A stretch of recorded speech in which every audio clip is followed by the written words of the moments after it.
Здравейте майнички, майнаци, майнагьосници и прочее, long time no see. В този хубав слънчев ден, ще ви разкажа как можете да станете полицай а.к.а. милиционер а.к.а. ушак или просто прасе. Тук щях да започна с изброяването какво ще ви трябва за да станете ошак, но както сами знаете не ви трябва нищо, освен може би тройка в средното, липса на всякакви мечти и цели в живота, и накрая, но не на последно място, супичка от 555 несигурности и комплекси, изразени в арогантност и агресия най-вече към жените, защото майка ви не ви е кърмила като малки, и тази роля е трябвало да бъде изпълнена от баща ви. Самото призвание ошак се разделя на няколко подкласа, а те са митничар, катажия и квартално прасе. Всеки един от тези класове си има собствени плюсове и минуси. Нека започнем с митничар. Този тип ошак не е толкова опасен, понеже територията му на местообитание включва мочурища, блата, кърове, пущинаци и чак под границата на Република България. Отличава се с това, че освен нормалните парични подкупи приема бира, касетки с компоти, чували с зарзават, зимнината на баба Тонка и други. Като цяло неговата работа трябва да се състои в защитата на границите ни от фесове, гладни македонци, Аллаху акбарци, пишман джихадисти и диви коньове, но реално тя се изразява предимно в хвърляне на камъни по птици, глигани и роми, стреляне на празни бутилки и роми, белот сента се война кент и покер.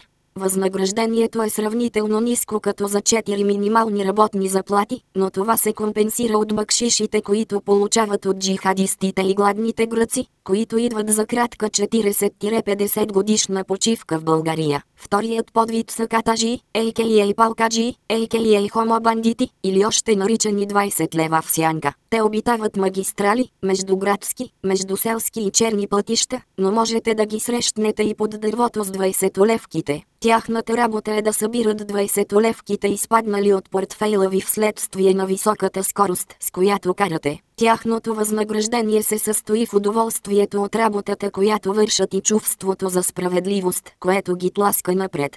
Шегувам се, взимат към 1000 лева. И накрая нека поговорим за последният подвид полицай – квартален ушак. Те са най-хищният представител на милиционерите, но същевременно са и най-комплексираният такъв. Тяхната борба започва още в ранно детство, когато са били малтретирани от всички съученици, защото са били отайките от репките и буклуците на класа. Вследствие на този тормоз са изградили изкривено като счупен чеп чувство за справедливост и омраза към себе си. Започнали са да живеят в своята въображаема черупка, омазана с фекалии, за да не може никой да докосне нежните им сърчица. Обикновено хабитатът им се състои от малки квартали, средни квартали, на майкати квартала и големи квартали. Често обикалят на глутници от по 3 до 5 прасета и след като срещнат жертвата, обикновено честни граждани се изреждат с ритници и палки, един след друг, като първи е най-малкият, защото е с най-големите комплекси. Атаката им често бива оправдана като самозащита, съпротивление при арест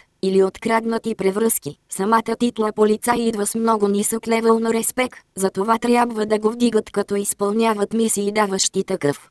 Основните мисии биват побой над малолетен плюс 10 респект, побой над същия малолетен плюс 15 респект, полицейска бруталност плюс 35 респект, побой над баба с бастун плюс 40 респект, побой над баба с нейния бастун плюс 47 респект, предотвратяване на престъпление плюс 2.5 респект, конфискуване на 1 кг кокаин плюс 5 респект, правене на линии от същия кокаин върху палка с надпис МВР плюс 300 респект. Възнаграждението за тях няма значение, дори някои от тях биха плащали на държавата, за да могат да избиват свободно комплексите си. Въпреки че не всички служители на реда са такива, на тези, които се вписват в описанието, мога само да кажа: да ви еба майката тъпа педали, да еба баща ви леляви чичови, сестра ви баба ви и стринкави, ще ми кора прасета, а цап до гроб. Смарт Зошев.